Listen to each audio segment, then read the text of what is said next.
بص يا عم ميسي، عشان نحط النقط على الحروف، مع كامل احترامي لل1000 ولا 2000 ماتش اللي انت لعبتهم في مسيرتك كلها، الماتشات دي كلها في كوم، وماتش الاهلي ده كوم تاني خالص. فوق كده معايا وبقول لك من دلوقتي اهو، الجيب اليمين بتاع رامي ربيعه ضيق سيكا، خليك في الجيب الشمال عشان ما جالكش ضيق تنفس، وانا خايف عليك عشان انت راجل كبير مش اكتر. رسميا الاهلي في افتتاحيه كاس العالم للانديه في مواجهه انتر ميامي الامريكي، وبيقع الاهلي في مجموعه تضم كل من بالميراس البرازيلي، بورتو البرتغالي، وانتر ميامي الامريكي.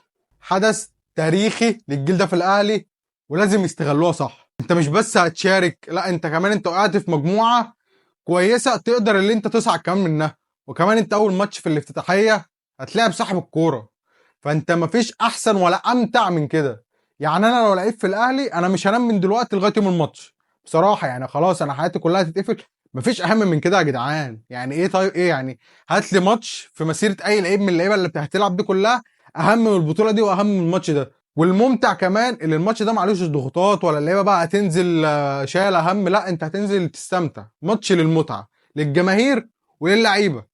انت بتلعب بص في سيرك، انت مش محتاج حاجه. فحدث تاريخي لازم لعيبه الاهلي تستغله، مش هيجيلك تاني. وقعت في مجموعه كويسه جدا تقدر تصعد منها، فاتمنى فعلا تبقى بطوله ممتعه، واتمنى الاهلي يقدم كوره كويسه جدا، لان الاهلي من بعد البطوله دي لو لعب بطوله كويسه الاهلي هيروح في حته تانيه خالص عالميه. فتوقعاتك كده سريعا لماتشات الاهلي في كاس العالم، والاهلي هيعدي الدور الاول ولا هيودع بدري؟